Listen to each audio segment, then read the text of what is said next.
بسم اللہ الرحمن الرحیم۔ السلام علیکم۔ سورہ نمل کی 20 نمبر آیت سے ایک ایسا واقعہ شروع ہوتا ہے کہ جو قرآن پاک کے سب سے زیادہ ڈیٹیلز کے ساتھ بیان کیے گئے واقعات میں سے ایک ہے۔ ہدہد اور ملکہ سبا کے تخت کا واقعہ، ایک عجیب مگر انتہائی دلچسپ واقعہ کہ جو نمل کی 24 آیات کے اندر موجود ہے۔ اور اس سے پہلے کہ میں آپ کو اس واقعے کی ڈیٹیلز میں لے کر جاؤں، پہلے میں آپ کو اس کا ایک سمپلیفائیڈ ورژن سنا دیتا ہوں تاکہ آپ جان لیں کہ اس واقعے میں آخر ہوا کیا تھا۔ ہوتا یہ ہے کہ ایک دن حضرت سلیمان علیہ السلام اپنے پرندوں کو دیکھتے ہیں تو انہیں پتہ چلتا ہے کہ ہدہد یعنی کہ ہپو اس وقت وہاں موجود نہیں ہے۔ سلیمان علیہ السلام غصہ کرتے ہیں اور پوچھتے ہیں کہ یہ ہدہد کہاں ہے، لیکن تھوڑی دیر بعد ہدہد واپس آ کر بتاتا ہے کہ یا سلیمان، میں آپ کے پاس ایک عجیب و غریب خبر لے کر آیا ہوں کہ جو اس سے پہلے آپ کے علم میں نہیں تھی۔ میں نے سبا نام کی ایک قوم دیکھی ہے کہ جس کی بادشاہی ایک ملکہ کرتی ہے، اور اس ملکہ کو ہر ایک قسم کی نعمت دی گئی ہے، اور اس کا تخت ایک انتہائی عظیم الشان تخت ہے۔ لیکن حیرت کی بات یہ ہے کہ وہ لوگ اللہ کو چھوڑ کر سورج کی عبادت کرتے ہیں۔ سلیمان علیہ السلام کہتے ہیں کہ پھر تو تم میرا یہ خط لے کر جاؤ اور دیکھو کہ آگے سے وہ کیا جواب دیتے ہیں۔ ہدہد حضرت سلیمان علیہ السلام کا وہ خط لے جا کر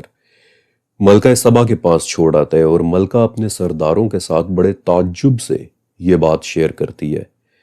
کہ آج میرے پاس سلیمان نامی کسی بادشاہ کی طرف سے ایک خط آیا ہے کہ جو اللہ کے نام سے شروع ہوتا ہے، اور اس خط میں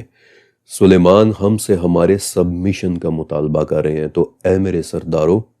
تم مجھے کیا مشورہ دیتے ہو، کیونکہ تمہارے مشورے کے بغیر میں کوئی فیصلہ نہیں کرتی۔ تو اس پر تمام سردار جواب دیتے ہیں کہ ملکہ عالیہ، ہم اپنی طرف سے ایک زبردست لڑائی کے لیے تیار ہیں، لیکن آخری فیصلہ آپ ہی کو کرنا ہے کہ آپ کیا چاہتی ہیں۔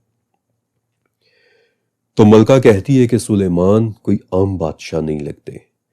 پہلے میں انہیں تحفہ بھیج کر دیکھتی ہوں کہ وہ کیا جواب دیتے ہیں، اور جب وہ تحفے بھجواتی ہے تو حضرت سلیمان علیہ السلام غصہ ہوتے ہیں، اس کے تحفے واپس بھجوا دیتے ہیں، اور پھر کہتے ہیں کہ اب ہم ان لوگوں کو سبڈیو کر کے ہی رہیں گے۔ اور تب وہ اپنے سرداروں سے پوچھتے ہیں، اپنے بڑے بڑے سرداروں سے پوچھتے ہیں کہ کیا تم میں سے کوئی ایسا ہے کہ جو ملکہ کا تخت ہی اٹھا کر میرے پاس لے آئے۔ اور تب ایک بہت طاقتور جن کھڑا ہو کر کہتا ہے کہ سلیمان، اس سے پہلے کہ آپ اپنی جگہ سے اٹھیں میں اس کا تخت لے کر آ سکتا ہوں۔ لیکن پھر ایک اور آدمی کھڑا ہوتا ہے اور کہتا ہے کہ اتنی دیر، میں تو اس سے بھی پہلے وہ تخت لے کر آ سکتا ہوں کہ آپ اپنی آنکھیں جھپکائیں اور پھر انہیں کھولیں۔ اور یوں سلیمان علیہ السلام کو ملکہ کا وہ تخت اپنے پاس رکھا ہوا نظر آتا ہے، اور اس وقت وہ بآواز بلند کہتے ہیں کہ یہ سب میرے رب کے فضل کی وجہ سے ہے۔ اور پھر ملکہ سبا کو ایک مزید ٹف چیلنج دینے کے لیے سلیمان علیہ السلام اس کے تخت میں رد و بدل بھی کروا دیتے ہیں کہ ذرا دیکھیں تو صحیح کہ وہ اپنا تخت پہچان بھی پاتی ہے یا نہیں۔ اور پھر وہ ملکہ کو ایک اونچے محل میں انوائٹ کرتے ہیں کہ جسے دیکھ کر وہ سوچتی ہے کہ شاید اس کا فرش پانی ہے، اور وہ اپنے پائنچے اوپر اٹھا لیتی ہے، لیکن تب اسے پتہ چلتا ہے کہ یہ تو شیشے یا پھر کرسٹل سے بنا ہوا کوئی فرش ہے۔ اور اس وقت بالآخر سبڈیو ہو کر وہ یہ بات مان لیتی ہے کہ سلیمان کا رب ہی رب العالمین ہے۔ امیجن کریں کس قدر ڈیٹیلڈ واقعہ ہے، کیا کیا کچھ ملنے والا ہے آج ہمیں یہاں سے سیکھنے کے لیے کہ ہدہد کو یہ سب کیوں نظر آ رہا تھا، وہ طاقتور جن کون تھا، وہ شخص کون تھا، اور بالآخر وہ تخت سلیمان علیہ السلام کے پاس آیا کیسے۔ تو چلیں پھر آئیں چلتے ہیں ہم آج سے 3000 سال پہلے کے یروشلم میں، کہ جہاں آج ہم اس عظیم الشان واقعے کا بیک گراؤنڈ اپنی آنکھوں سے دیکھنے والے ہیں۔ لہٰذا اس واقعے کا سب سے پہلا سوال کہ سلیمان علیہ السلام کی سلطنت میں ہدہد یعنی کہ ہپو اتنا اہم کیوں تھا۔ ہدہد سلیمان علیہ السلام کے لیے کام کرنے والا ایک ایسا پرندہ تھا کہ جسے پانی کی تلاش کرنے کے لیے ڈیڈیکیٹڈ کیا گیا تھا۔ یہ روایت حضرت ابن عباس رضی اللہ تعالیٰ عنہ کی ہے اور یہ آپ کو تمام بڑی تفاسیر میں مل جائے گی، لیکن ابن عباس کی یہ بات سن کر ایک مرتبہ نافع ابن ارزق نامی ایک شخص نے فوراً ایک اعتراض کیا، اور وہ شخص اکثر ابن عباس رضی اللہ تعالیٰ عنہ پر اعتراضات اور تنقید کیا کرتا تھا کہ ابن عباس آج تو تم پھنس گئے، تم کہتے ہو کہ ہدہد سلیمان علیہ السلام کے لیے زمین میں پانی ڈھونڈا کرتا تھا، تو اگر وہ اتنا ہی تیز اور چالاک ہوتا ہے کہ اسے زمین میں چھپا پانی نظر آ جائے تو بھلا یہ کیسے ممکن ہے کہ اسے زمین میں بچھا ہوا جال نظر نہیں آتا اور وہ اس میں پھنس جاتا ہے؟ تو ابن عباس رضی اللہ تعالیٰ عنہ نے جواب دیا کہ نافع، جب تقدیر میں لکھا ہونا ہو تو پھر آنکھیں اندھی ہو جاتی ہیں۔ اور نافع اسی وقت خاموش ہو گئے اور کہنے لگے کہ آئندہ میں تمہاری تفسیر پر اختلاف نہیں کروں گا۔ یہ تو ہو گیا وہ جواب کہ جو تفاسیر میں لکھا ہوا ہے، لیکن کیا ہمارے پاس اس بات کی کوئی سائنٹیفک ایکسپلینیشن بھی ہے کہ ہدہد زمین کے پانی کو سینس کر لے؟ تو اس کا جواب ہے کہ ہاں، کچھ جانور ایسے ہیں کہ جو زمین میں موجود پانی کو محسوس کر لیتے ہیں، فیل کر لیتے ہیں، اور جانوروں کی اس سینس کے لیے انگلش زبان میں باقاعدہ ایک ٹرم موجود ہے، واٹر وچنگ یا پھر ڈاؤزنگ۔ اکثر ہاتھیوں میں دیکھا گیا ہے کہ ہاتھی زمین پر اپنا پاؤں رکھتے ہیں اور زمین کی وائبریشنز سے محسوس کر لیتے ہیں کہ نیچے پانی بہہ رہا ہے، کیونکہ ان کے پاؤں اور سونڈ میں ایک بہت ہی خاص قسم کے ریسیپٹرز موجود ہوتے ہیں جنہیں میکانو ریسیپٹرز کہتے ہیں، اور کہ جو وائبریشنز محسوس کرنے کے حوالے سے بے حد سینسٹیو ہوتے ہیں کہ ہلکی سی وائبریشن کو بھی ڈیٹیکٹ کر لیں۔ لہٰذا ہاں، کچھ جانور زمین میں موجود پانی کو محسوس کر لیتے ہیں، لیکن ہدہد تو ہوا میں اڑتا ہے، تو پھر وہ پانی سے ہونے والی زمین کی وائبریشنز کو کیسے محسوس کر سکتا ہے؟ اور پھر پانی کی تو کوئی خوشبو بھی نہیں ہوتی کہ جس کی وجہ سے ہدہد یا پھر کوئی بھی پرندہ اسے پہچان سکے۔ تو اس کا جواب یہ ہے کہ ایک تو جہاں پانی ہو وہاں کی ہوا میں نمی یعنی موئسچر ضرور ہوتا ہے، وہاں کے پودے اور جھاڑیاں مختلف قسم کے ہوتے ہیں، اور ہوا میں اڑنے والا پرندہ اڑتے اڑتے نمی یا پھر موئسچر یا پھر ہیومیڈیٹی میں فرق کو فوراً پہچان سکتا ہے۔ اور دوسری بات کہ دیکھیے، پانی ہمارے لیے اوڈور لیس ہے، بے ذائقہ ہے، بے رنگ ہے، بے بو ہے، لیکن ہماری سینسز اور جانوروں یا پرندوں کی سینسز میں زمین آسمان کا فرق ہوتا ہے۔ It is very much possible کہ جو چیز ہمیں دور دور تک نہ دکھائی دے رہی ہو، ایک پرندہ یا ایک جانور اسے فوراً پہچان لے۔ میں آپ کو ایک مثال دیتا ہوں کہ جب ہم ڈر رہے ہوتے ہیں تو ہمارے پسینے سے ایک خاص قسم کی اوڈور نکلتی ہے کہ جو ٹرائی میتھلتھیازولین نامی ایک فیرامون کی اسمیل ہوتی ہے، اور ہمیں اسمیل کا نہیں پتہ چلتا، لیکن کتے اسے فوراً سے پہچان لیتے ہیں کہ فلاں شخص اس وقت ڈر رہا ہے۔ لہٰذا there are a number of ways کہ ہدہد بھی اپنی کسی اسپیشل سینس کی وجہ سے زمین کے اندر موجود پانی کو بھی محسوس کر لے۔ اب ایک بہت دلچسپ واقعہ ہے کہ جو اگر آپ مجھے اجازت دیں تو میں ضرور سنانا چاہوں گا، ایک ایڈیشنل انفارمیشن کے طور پر۔ 12ویں صدی کے ایک بہت بڑے مورخ یعنی ہسٹورین، محدث اور شافعی اسکول آف تھاٹ کے ایک بہت بڑے فقیہ اسکالر گزرے ہیں، ابو القاسم علی ابن عساکر یا پھر سمپلی ابن عساکر۔ ابن عساکر کے متعلق کہتے ہیں کہ کوئی چیز ایسی نہیں تھی کہ جس نے کبھی علم سے ان کی توجہ ہٹا دی ہو، اور اسی لیے اللہ تعالیٰ نے انہیں ایسی ایسی کتابیں لکھنے کی توفیق دی تھی کہ آج ان کتابوں کی لکھائی پر یقین کرنا بھی بعض لوگوں کے لیے مشکل ہے کہ ایک شخص انہیں لکھ بھی نہیں سکتا۔ مثلاً ابن عساکر کی 34 کتابیں ایسی ہیں کہ جن کا ہمیں پتہ ہے کہ انہوں نے لکھی ہیں، لیکن ان 34 میں سے ایک کتاب ایسی ہے کہ جس کے لیے کہا جاتا ہے کہ اسے صرف ایک زندگی میں لکھنا ممکن ہی نہیں تھا، اور اس کتاب کا نام ہے تاریخ دمشق۔ 80 جلدوں یعنی کہ 80 والیومز میں لکھی ایک بہت بڑی کتاب کہ جس میں ابن عساکر نے ایسی ایسی نایاب انفارمیشن اکٹھی کی ہے کہ انسان حیران رہ جاتا ہے۔ اب جو واقعہ میں آپ کو سنانا چاہتا ہوں وہ تاریخ دمشق کے 19th والیوم اور اس کے پیج نمبر 130 پہ لکھا ہوا ہے۔ ابن عساکر بتاتے ہیں کہ دمشق میں ایک معمر اور ایک بزرگ شخص رہا کرتے تھے، حضرت عبداللہ البرزی رحمۃ اللہ علیہ، اور ایک دن اچانک ان کی آنکھ اپنی جگہ سے ہی غائب ہو گئی، یعنی کہ آئی بال، یعنی کہ ان کا ڈیلا ہی اپنی جگہ سے غائب ہو گیا۔ لوگوں نے ان سے بہت پوچھا کہ کیا ہوا ہے، لیکن وہ کبھی اس راز کو کسی کے سامنے کھولتے نہیں تھے۔ حتیٰ کہ ایک دن سلیمان ابن زید نام کا ایک آدمی ہاتھ دھو کر ان کے پیچھے پڑ گیا کہ بتائیں کیا ہوا تھا۔ نہ وہ بتاتے اور نہ یہ پوچھنا چھوڑتا۔ جب کبھی ملاقات ہوتی تو ابن زید کی طرف سے ایک ہی سوال آتا، یہاں تک کہ ایک دن تنگ آ کر عبداللہ نے بھی اس راز سے پردہ اٹھا دیا اور ایک اتنا عجیب واقعہ سنایا کہ اسے سن کر لوگ حیران رہ گئے۔ کہتے ہیں کہ میرا شمار دمشق کے معمر اور تجربہ کار افراد میں ہوتا ہے، اس لیے اکثر لوگ میرے پاس راستہ پوچھنے کے لیے آیا کرتے ہیں۔ اور اسی طرح ایک دن میرے پاس خراسان سے 2 آدمی آئے، عجیب حلیہ، لمبے بال،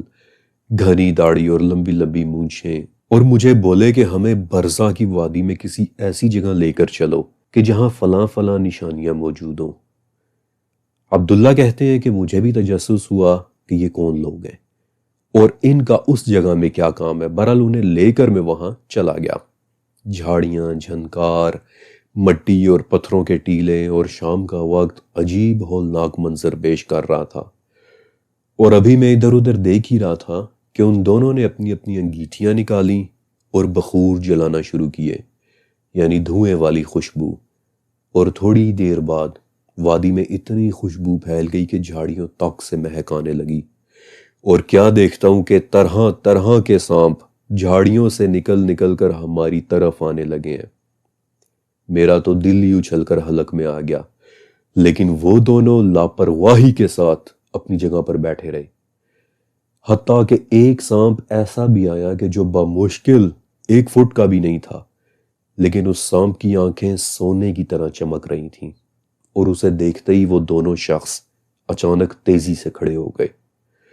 انہوں نے اس سانپ کو پکڑا اور اس کی آنکھوں میں سرما دانی والی سلائی پھیر کر وہی سلائی پھر اپنی آنکھوں میں پھیری اور آپس میں کسی انجان زبان میں بات کرنے لگے۔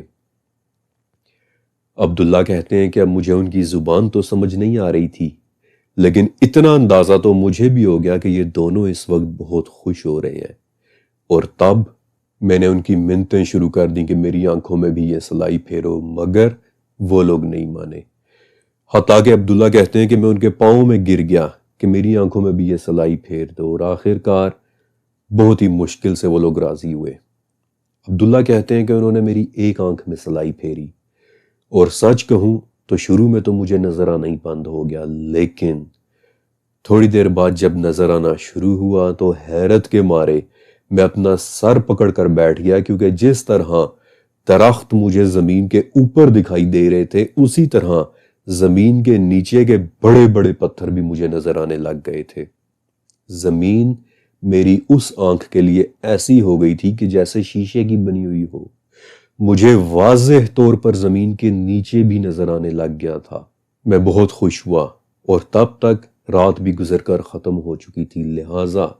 ہم لوگ وہاں سے واپسی کی طرف چل دیے۔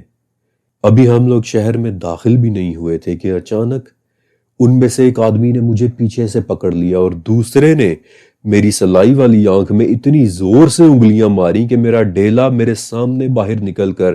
مٹی کے ڈھیر کے اوپر گر پڑا، اور میں زمین پر بیٹھ کر درد سے چلانے لگا، جبکہ وہ دونوں مجھے وہیں چھوڑ کر، اسی حالت میں چھوڑ کر شہر سے واپس چلے گئے۔ میں وہیں پڑا کراہتا رہا، حتیٰ کہ میری آواز قریب سے گزرنے والے قافلے تک پہنچی، اور پھر انہوں نے سہارا دے کر مجھے شہر تک پہنچایا۔ اور یہ تھی داستان میرے آنکھ کے غائب ہو جانے کی۔ واو! یہ واقعہ تاریخ دمشق میں لکھا ہوا ہے، اور I am more then sure کہ اس وقت سانپوں کی 4000 سے زیادہ قسمیں ہیں، اور کیا پتا ہو نوز کہ وہ کون سی قسم تھی کہ جس کی سونے کی طرح چمکتی ہوئی آنکھوں میں موجود کسی خاص قسم کے کیمیکل نے ان لوگوں کی آنکھوں کے ویژن کو ہی بدل کر رکھ دیا ہو۔ میں آپ کو اینیمل کنگڈم کے متعلق ایسے واقعات سنا سکتا ہوں کہ جو بڑی بڑی زبردست اور قدیم کتابوں میں لکھے ہوئے ہیں۔ اور کچھ دن پہلے آپ کو یاد بھی ہوگا کہ میں نے صحابی رسول صلی اللہ علیہ وسلم حضرت عبداللہ ابن زبیر رضی اللہ تعالیٰ عنہ والا ایک واقعہ بھی پوسٹ کیا تھا کہ کیسے عبداللہ کے گھر میں وہ مخلوق آ گئی تھی کہ جن کی انہیں صرف آوازیں سنائی دے رہی تھیں اور خود عبداللہ ہل بھی نہیں پا رہے تھے۔ آئی وش کہ میں آپ کو تاریخ دمشق میں لکھے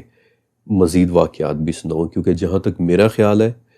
تاریخ دمشق کو ابھی تک اردو میں ٹرانسلیٹ نہیں کیا گیا اور یہ صرف عربی زبان میں ہی موجود ہے۔ Any how the point is کہ اس کائنات میں اللہ تعالیٰ کی بنائی ہوئی طرح طرح کی مخلوقات موجود ہیں، اور اگر ہد بھی زمین کے نیچے موجود پانی کو دیکھ لیتا ہے یا پھر محسوس کر لیتا ہے تو یہ 100% ممکن ہو سکتا ہے۔ اس لیے آگے بڑھتے ہیں کہ سبا کی ملکہ کون تھی۔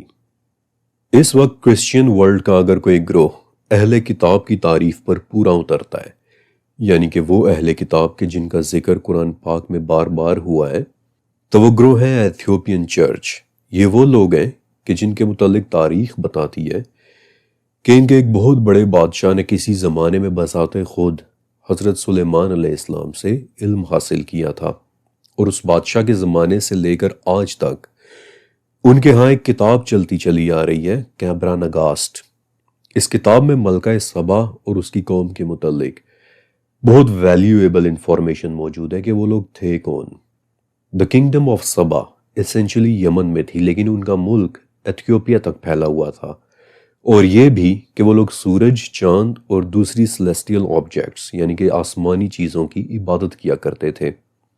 لیکن بعد میں کسی بڑے واقعے کے بعد وہ بنی اسرائیل کے ایک خدا کو ماننے لگ گئے، اور اسی بات کی تصدیق تو قرآن پاک بھی کرتا ہے، یعنی کہ وہی بات کہ جو ہد نے بتائی تھی کہ وہ لوگ سورج کی عبادت کرتے ہیں وغیرہ۔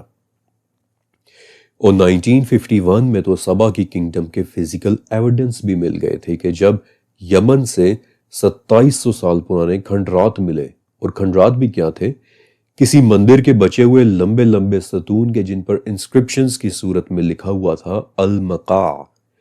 یعنی اس سورج کا مندر کہ جس نے سب کو بنایا۔ یعنی یہ جگہ سلیمان علیہ السلام کے زمانے کی کسی قوم کی تھی کہ جو سورج کی عبادت کیا کرتی تھی، یعنی کہ the kingdom of Saba. Okay, اب ہمیں یہ پتہ چل گیا کہ کنگڈم آف سبا ایگزیکٹلی تھی کہاں اور یہ کتنی بڑی تھی، لیکن اس کی ملکہ کے متعلق ایسی کیا خاص بات تھی؟ مصنف ابن ابی شیبہ میں قتادہ رحمۃ اللہ علیہ سے ایک بڑی عجیب اور زبردست روایت موجود ہے کہ جو نہ صرف آپ کو کئی تفاسیر میں مل جائے گی، بلکہ یہ روایت ایکچولی اس پورے واقعے میں بالکل فٹ بھی بیٹھتی ہے کہ سبا کی ملکہ یعنی دا کوئین آف شیبا کا نام بلقیس تھا، اور اس کے بہت زیادہ لمبے بال تھے، اور اس کے ماں باپ میں سے ایک جنات میں سے تھا۔ جنات والی یہ بات نہ صرف مصنف ابن ابی شیبہ میں لکھی ہوئی ہے، بلکہ تفسیر عبد الرزاق میں بھی لکھی ہوئی ہے، ابن جریر اور ابن مردویہ میں بھی، ابو الشیخ کی العظمہ میں بھی، اور تاریخ دمشق میں صحابی رسول حضرت ابو ہریرہ رضی اللہ تعالیٰ عنہ کے حوالے سے بھی لکھی ہوئی ہے کہ ملکہ سبا انسان اور جنات کے ملاپ کا نتیجہ تھی، اور موسٹ لائکلی باپ نہیں بلکہ اس کی ماں ایک جنایا تھی۔ اور امام ترمذی اور ابن مردویہ عثمان بن حاضر رضی اللہ تعالیٰ عنہ سے روایت کرتے ہیں کہ اس کی ماں ایک جنایا تھی، اور نہ صرف جنایا بلکہ ایک انتہائی خوبصورت جنایا تھی، اور بلقیس کا مطلب بھی بیسیکلی خوبصورت ہی ہوتا ہے۔ لیکن ملکہ کے جسم میں ایک بہت بڑی کمی تھی، اور وہ یہ کہ اس کے پاؤں میں سے ایک پاؤں کا پچھلا حصہ یعنی کہ اس کی ایڑی، اس کی ہیل جانوروں کے کھر کی طرح تھی، اور یہی وہ وجہ ہے کہ میں نے کہا تھا کہ اس کا ایک جنایا کی بیٹی ہونا اس واقعے میں پورا فٹ بیٹھتا ہے، کیونکہ آگے چل کر سلیمان علیہ السلام نے ملکہ کو ایک محل میں داخل ہونے کا بھی کہا تھا کہ جہاں ملکہ سمجھی کہ اس کا فرش پانی کا بنا ہوا ہے، اور اس نے فوراً سے اپنے پائنچے اوپر اٹھا لیا، اور اس کے پیچھے ایک مقصد یہ بھی ہو سکتا ہے کہ ہم دیکھ لیں کہ کیا واقعی اس کے پاؤں جانوروں کی طرح ہیں۔ اب یہاں پر ایک بہت بہت اہم سوال کھڑا ہوتا ہے کہ یہ جو باتیں میں آپ کو بتا رہا ہوں اس کے لیے میرے پاس کیا دلیل ہے؟ کیا انسان اور جنات کے درمیان اولاد کا ہونا ممکن بھی ہے؟ تو اس کا جواب ہے کہ ہاں، ممکن ہے، اور اب میں آپ کو 3 بہت ہی دلچسپ باتیں بتانے والا ہوں۔ ایک قدیم اور بہت زبردست کتاب ہے نزہۃ المذاکرہ، کہ جس میں امام زہری رحمۃ اللہ علیہ صحابی رسول حضرت ابو سعید خدری رضی اللہ تعالیٰ عنہ سے ایک روایت لی ہے کہ جہاں وہ کہتے ہیں کہ ایک مرتبہ نہروان کی لڑائی میں علی ابن ابی طالب رضی اللہ تعالیٰ عنہ کے ساتھ تھا اور آپ زوالید نام کے ایک شخص کو ڈھونڈ رہے تھے، لیکن آپ کے دیکھتے ہی وہ شخص اپنی جگہ سے بھاگ کھڑا ہوا۔ علی رضی اللہ تعالیٰ عنہ نے اسے ڈھونڈوایا، اور جب وہ مل گیا تو آپ نے لوگوں سے پوچھا کہ کیا کوئی مجھے اس کے خاندان کے متعلق بتا سکتا ہے؟ لوگوں نے کہا کہ ہاں، ہم اسے جانتے ہیں اور اس کی ماں بھی یہیں قریب ہی موجود ہے۔ تو آپ رضی اللہ تعالیٰ عنہ نے اس کی ماں کو بلوایا اور اس سے پوچھا کہ اس کا باپ کون ہے۔ پہلے تو وہ عورت بہت ہچکچائی، کچھ بھی نہیں بولی، لیکن پھر اچانک سے شی بروک ڈاؤن، وہ رونے لگ گئی، اور اس نے بتایا کہ ایک مرتبہ میں کہیں بکریاں چرا رہی تھی کہ اچانک درخت کے پیچھے سے ایک عجیب سایہ نکل کر میرے پاس آیا کہ جس کا جسم کہیں نظر ہی نہیں آ رہا تھا، اور اس سائے کی قربت کے بعد پھر یہ پیدا ہوا، یعنی کہ وہ شخص جنات میں سے کسی جن کا بیٹا تھا۔ آئی بیٹ کہ آج تک آپ کو اسکالرز نے نہروان کی لڑائی کا صرف مسلکی پہلو ہی دکھایا ہوگا، کیونکہ زیادہ تر لوگ بس یہی ڈسکس کرنا پسند کرتے ہیں، لیکن نہروان کا یہ والا واقعہ شاید ہی آپ کو کبھی کسی نے سنایا ہو۔ دوسری چیز، حکیم ترمذی رحمۃ اللہ علیہ کی لکھی ہوئی ایک اور بہت ہی معتبر اور قدیم کتاب ہے نوادر الاصول، جس میں حضرت عائشہ رضی اللہ تعالیٰ عنہ سے مروی ایک حدیث نبوی ہے کہ جہاں آپ صلی اللہ علیہ وآلہ وسلم نے فرمایا کہ تم لوگوں کے درمیان مغربون بھی رہتے ہیں۔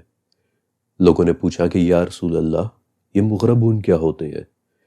تو آپ نے فرمایا کہ وہ لوگ کہ جن میں جنات کا عرق شامل ہو، یعنی کہ وہ لوگ جن کی پیدائش میں جنات بھی شامل ہو جائیں۔ اور نوادر الاصول والی روایت میں یہ الفاظ بھی ہیں کہ کیا تمہیں مغربون دکھائی دیتے ہیں، یعنی کہ کیا تم انہیں دیکھ سکتے ہو؟ سچ کہوں تو اسی لیے مجھے قدیم کتابیں بہت پسند ہیں، کیونکہ ان میں پڑھنے کے لیے ہمیشہ بہت حیران کن نالج ملتا ہے۔ بائی دی وے، ان مغربون کی کچھ نشانیاں بھی ہیں کہ جن سے آپ انہیں پہچان سکتے ہیں۔ لیکن تیسری اور شاید سب سے بڑی دلیل الاسراء کی آیت نمبر 64، کہ جہاں اللہ تعالیٰ ابلیس سے بات کرتے ہوئے اسے مہلت دے رہے ہیں کہ جا بہکا لے تو انہیں،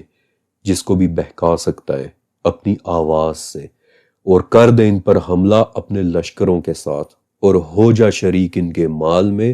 اور ان کی اولاد میں۔ اولاد میں شرکت، جنات کی شرکت۔ ابلیس جنات میں سے تھا، یہ بات ہم سب جانتے ہیں کیونکہ یہ بات قرآن پاک میں لکھی ہوئی ہے۔ غور کریں کہ کس قدر واضح انفارمیشن موجود ہے کہ جسے کبھی ہم ڈسکس ہی نہیں کرتے، جسے ہم نظر انداز کر دیتے ہیں۔ اور اسی لیے انٹیمیسی کے متعلق بھی دعائیں اور آداب بتائے گئے ہیں کہ اس دوران کس کس بات کا خیال رکھنا ضروری ہوتا ہے، لیکن وہ سب آف کورس میں یہاں ڈسکس نہیں کر سکتا۔ آئی ہوپ کہ آپ سمجھ لیں گے کہ کیوں۔ اس لیے آگے بڑھتے ہیں، اور اب میں کچھ انفارمیشن کو بہت زیادہ ڈیٹیل میں جائے بغیر بتانے والا ہوں، ورنہ پھر یہ ویڈیو بہت بہت بہت طویل ہو جائے گی۔ سبا کی ملکہ یقیناً ایک بہت ایکسٹرا آرڈینری عورت رہی ہوگی، کیونکہ قرآن کے الفاظ میں آتا ہے کہ وَأُوتِيَتْ مِن كُلِّ شَيْءٍ، یعنی کہ اسے ہر چیز میں سے دیا گیا تھا۔ لہٰذا سلیمان علیہ السلام اسے سبڈیو کرنے کے لیے اس کی طرف ایک خط بھیجنے کا فیصلہ کرتے ہیں۔ اب عربی زبان میں خط کے لیے نارملی جو لفظ استعمال ہوتا ہے وہ ہے رسالہ، لیکن یہاں پر جو لفظ استعمال ہو رہا ہے وہ ہے کتاب۔ اذهب بکتابی، یعنی کہ لے جاؤ میرا یہ خط اپنے ساتھ۔ اور یہ لفظ کتاب بہت بہت اہم ہے، اور اسے آپ نے اپنے ذہن میں رکھنا ہے۔ اللہ تعالیٰ نے اس خط کے کانٹینٹ کا بھی بتایا ہے کہ سلیمان علیہ السلام نے اس کے اندر لکھا کیا تھا، اور یہ بھی کہ یہ خط شروع ہوتا ہے بسم اللہ الرحمن الرحیم سے۔ اور یہ آیت قرآن پاک کا وہ مقام ہے کہ جہاں کسی سورہ کے درمیان میں بسم اللہ الرحمن الرحیم آتی ہے۔ مصنف ابن عبد الرزاق، طبقات ابن سعد، مصنف ابن ابی شیبہ اور ابن ابی حاتم امام شعبی رحمۃ اللہ علیہ سے روایت کرتے ہوئے بتاتے ہیں کہ اس آیت کے نزول سے پہلے نبی کریم صلی اللہ علیہ وآلہ وسلم اور عربز بے اسمک اللہم لکھا کرتے تھے، لیکن اس آیت کے نزول کے بعد پھر آپ نے بسم اللہ الرحمن الرحیم لکھوانا شروع کیا۔ بلکہ جب آپ نے بیزنٹین امپائر کے بادشاہ ہیراکلیس کی طرف اپنا خط بھجوایا تھا اور اس کے ٹاپ پر بسم اللہ الرحمن الرحیم لکھا ہوا تھا، تو ہرقل نے اسے پڑھ کر کہا کہ آج سلیمان بن داؤد کے بعد پہلی مرتبہ کسی نے بسم اللہ الرحمن الرحیم لکھا ہے۔ بہرحال سلیمان علیہ السلام کا وہ خط ملکہ سبا کے پاس پہنچتا ہے اور وہ اسے پڑھ کر ایک تشویش کا اظہار کرتی ہے، اور پھر ان لوگوں کے درمیان ایک ڈسکشن ہوتی ہے کہ اب کیا کرنا چاہیے۔ ملکہ کے جنرلز اسے بتاتے ہیں کہ ملکہ عالیہ، ہم لڑائی کے لیے مکمل طور پر تیار ہیں، لیکن آخری فیصلہ آپ کو ہی لینا ہے۔ ان لوگوں کی یہ ساری گفتگو سورہ نمل میں درج ہوئی ہوئی ہے، اور بالآخر وہ یہ ڈیسائیڈ کرتے ہیں کہ ہم سلیمان علیہ السلام کی طرف کچھ تحائف بھیج کر دیکھتے ہیں کہ سلیمان ان پر کیسے ریاکٹ کریں گے۔ اب یہ ڈیٹیلز بڑی انٹرسٹنگ ہے کہ انہوں نے سلیمان علیہ السلام کی طرف کیا گفٹ بھیجے۔ میں آپ کو صرف ایک مثال دیتا ہوں۔ سبا کی ملکہ کے گفٹس میں سے ایک گفٹ یہ تھا کہ اس نے عورتوں کے لباس میں آدمی اور آدمیوں کے لباس میں عورتیں بھجوا دیں، یہ ٹیسٹ کرنے کے لیے کہ سلیمان انہیں پہچان پاتے ہیں کہ نہیں۔ اور مزے کی بات کہ سلیمان علیہ السلام نے انہیں پہچان بھی لیا۔ اور وہ کیسے؟ انہوں نے یہ کیا کہ آئے ہوئے ان لوگوں کے سامنے ہاتھ اور منہ دھلوانے کے لیے پانی کے پیالے رکھوائے۔ تو جو مرد تھے، یعنی کہ ایکچول مرد، انہوں نے پیالوں کے اندر ہی ہاتھ ڈال کر ہاتھ اور منہ دھونا شروع کر دیا، جبکہ جو عورتیں تھیں، یعنی کہ ایکچول عورتیں، انہوں نے نفاست سے ایک ہاتھ میں پیالہ اٹھایا اور اسے دوسرے ہاتھ پر پانی ڈال کر اسے دھونا شروع کر دیا۔ اور یوں انہوں نے لباس الٹ پہنے ہوئے تھے، لیکن فوراً یہ لوگ پہچان گئے کہ آدمی کون سے ہیں اور عورتیں کون سی ہیں۔ اور تب سلیمان علیہ السلام نے کہا کہ اب ہم ان کے مقابلے میں وہ لائیں گے کہ جس کا سامنا یہ لوگ کبھی نہیں کر سکیں گے۔ اور پھر اپنے دربار میں بیٹھے بڑے بڑے سرداروں یا پھر جنرل سے سلیمان علیہ السلام نے کہا کہ یا ایھا الملأ ایکم یأتینی بعرشھا، یعنی کہ اے سردارو، تم میں سے کون اب اس کا تخت لے کر میرے پاس لائے گا۔ ملکہ سبا کا یہ تخت کیسا تھا، اس حوالے سے میں نے بہت اگریسو ریسرچ ورک کیا، کیونکہ آج کل اس تخت کے بارے میں بہت سارے ڈاؤٹس پیدا ہوئے ہیں۔ کوئی کہتا ہے کہ یہ کرسی تھی، کوئی کہتا ہے کہ یہ ایک چارپائی تھی، کوئی کہتا ہے کہ پلنگ تھا، اور کوئی کہتا ہے کہ یہ کئی اسکوائر کلومیٹرز کے اوپر پھیلا ہوا ایک کمپاؤنڈ تھا۔ تو آخر حقیقت کیا ہے؟ بائی دا ویز ہمارے ایک اسکالر کی یہ منجی اور چارپائی والی بات سن کر تو میں بھی ہنس پڑا تھا کہ قرآن پاک بادشاہوں اور ملکاؤں کی باتیں کر رہا ہے، اور یہ لوگ ان کے تختوں کی مثال منجیوں اور چارپائیوں کے ساتھ دے رہے ہیں، اور وہ بھی ایسے بادشاہ اور ملکہ کہ جن کے جیسی سلطنت بعد میں کسی کو بھی نہیں ملی، اور وہ بھی ایک ایسا تخت کہ جس کی ہدہد نے تعریف بذات خود آ کر کی تھی۔ لہٰذا میں نے بہت ضروری سمجھا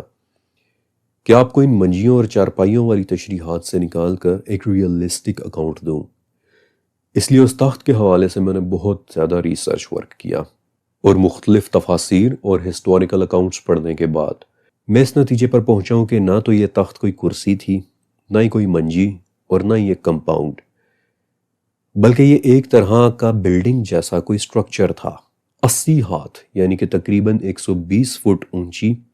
اور 60 فٹ چوڑی، کوئی چیز کہ جس کے دونوں طرف موتیوں اور ایک خاص قسم کی گرین کرسٹل پیری ڈاٹ کا بہت انٹریگیٹ کام ہوا ہوا تھا۔ اور اس کا ڈیزائن ایسا تھا کہ جب سورج نکلتا تو اس کے ایک طرف سے روشنی داخل ہوتی اور اسے اندر سے الومینیٹ کرتی، وہ سٹرکچر چمکنے لگتا، گلو کرنے لگتا، اور اسی طرح جب سورج غروب ہوتا تو شام کے وقت بھی وہ سٹرکچر گلو کیا کرتا تھا۔ اور اگر میں اس تخت کو امیجن کروں تو پیری ڈاٹ کرسٹل کی وجہ سے اس تخت میں سے سبز رنگ کی گلو بھی ضرور آتی ہوگی۔ بائی تو ایک ایڈیشنل بات کہ کرسٹلز میں ایسی کیا خاص بات ہے، اگر آپ یہ جاننا چاہتے ہیں تو میرا پریویس سیزن ایز ابو سو بلو ضرور دیکھیے گا، کیونکہ اس میں کرسٹلز کے متعلق آپ کو کچھ بہت ہی حیرت انگیز چیزیں دیکھنے کو ملنے والی ہیں، اور وداؤٹ اے ڈاؤٹ وہ میرا سب سے خوبصورت سیزن ہے۔ اور دوسری چیز کہ پیرٹ گرین کلر کی گلو دیتے اس تخت کے اوپر بیٹھی ملکہ سبا کیسی لگتی ہوگی؟ آئی وش کہ میں آپ کو وہ دکھا سکتا ہوتا کہ جو میں خود دیکھ رہا ہوں۔ اب قرآن کے مطابق جنات میں سے ایک عفریت کھڑا ہوتا ہے اور کہتا ہے کہ اے سلیمان، اس سے پہلے کہ آپ اپنی جگہ سے اٹھیں میں آپ کے پاس وہ تخت لے آؤں گا اور میں ہوں بھی امانت دار۔ اب دو باتیں بڑی مزے کی ہیں، بلکہ تین باتیں۔ عفریت کا لفظ قرآن پاک میں ہے اور یہ جنات کی ایک انتہائی پاورفل کلاس ہے، یعنی کہ وہ جنات کہ جو بڑی قوت والے ہوتے ہیں۔ اب پچھلے کچھ سالوں میں ایک نیا سکول آف تھاٹ وجود میں آیا ہے کہ جو خود کو نیچرلسٹ کہتے ہیں، یعنی کہ وہ لوگ کہ جو ہر معجزاتی یا کراماتی چیز کے بارے میں کہتے ہیں کہ یہ دراصل فورسز آف نیچر کا کام تھا۔ مثلا حضرت موسیٰ علیہ السلام کے سمندر کو دو ٹکڑے کر دینے والے معجزے کے بارے میں یہ لوگ کہتے ہیں کہ یہ دراصل سمندر دو ٹکڑے نہیں ہوا تھا، بلکہ یہ مد و جزر کا نتیجہ تھا، یعنی کہ سمندر میں پیدا ہونے والی ہائی ٹائیڈز اینڈ لو ٹائیڈز کا نتیجہ۔ حالانکہ قرآن کہتا ہے کہ سمندر لٹرلی دو ٹکڑے ہوا تھا، کیونکہ قرآن کے الفاظ ہیں کہ ہر ٹکڑا ایک بڑے پہاڑ کی طرح ہو گیا تھا، لیکن نیچرلسٹس کہتے ہیں کہ یہ بات عقل اور دلیل سے بالاتر ہے کہ سمندر دو ٹکڑے ہو۔ اس لیے ہمارا ماننا یہ ہے کہ یہ صرف ہائی اور لو ٹائیڈز تھے۔ اسی طرح عفریت اور سلیمان علیہ السلام کے جنات کے متعلق بھی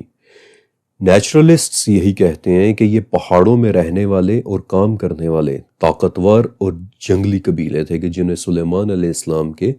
تابع کر دیا گیا تھا، یعنی کہ وہ تھے انسانی لیکن وحشی اور طاقتور قبائل تھے، ایسا نیچرلسٹس کہتے ہیں۔ اور پھر کہتے ہیں کہ جب ان جنگلی قبائل میں سے ایک ایکسٹرا آرڈینیرلی طاقتور شخص نے سلیمان علیہ السلام کو کہا کہ سلیمان، اس سے پہلے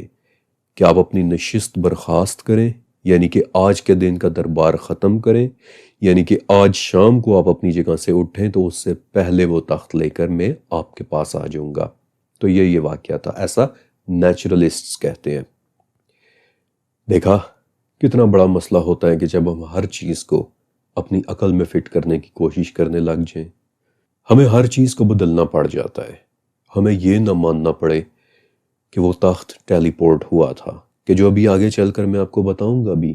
کہ آج کی زبان میں وہ تخت واقعی لٹرلی ٹیلی پورٹ ہی ہوا تھا۔ اور یہاں سے شروع ہوتا ہے اس قسط کا سب سے بہترین حصہ، کیونکہ اب ہم کچھ بڑی دلچسپ چیزیں ڈسکس کرنے والے ہیں۔ وہ عفریت کون تھا کہ جس نے سب سے پہلے یہ آفر کی، اور اس نے یہ بات کیوں کہی کہ اے سلیمان، میں امانت دار بھی ہوں؟ یہ پارٹ بہت دلچسپ ہے، بہت زبردست ہے۔ آئی ایم اویئر کہ لوگ اس پوائنٹ کی طرف اتنی توجہ نہیں دیتے، لیکن میں وعدہ کرتا ہوں کہ جب میں آپ کو اس کی وجہ بتاؤں گا، اس کی بیک سٹوری بتاؤں گا، تو آپ کو مزہ آ جانا ہے کہ اس نے ایسا کیوں کہا تھا کہ سلیمان، میں امانت دار ہوں۔ پھر اس کے بعد وہ شخص کون تھے کہ جو عفریت کے بعد اٹھے اور کہا کہ سلیمان، یہ عفریت تو بہت ہی لیزی ہے، میں تو پلک جھپکنے سے پہلے آپ کو وہ تخت لا کر دے سکتا ہوں۔ اور اس داستان کی بیک سٹوری بھی اتنی دلچسپ ہے کہ میں اس کی ایک ایک ڈیٹیل سکپ کیے بغیر آپ کے سامنے رکھنا چاہتا ہوں۔ اس لیے آج فی الوقت یہیں تک ہی، لیکن اگلی قسط انشاءاللہ بہت دلچسپ ہوگی۔ اس کے علاوہ ایک بات اور بھی کہ ابھی جب یہ ویڈیو ختم ہو تو آپ نے ایک بار نیچے کمنٹ سیکشن میں جانا ہے، اور وہاں میں نے آپ کے لیے ایک کمنٹ لکھ کر رکھا ہوا ہے، ٹاپ کمنٹ، پنڈ کمنٹ۔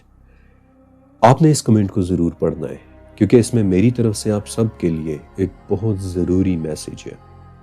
اللہ حافظ۔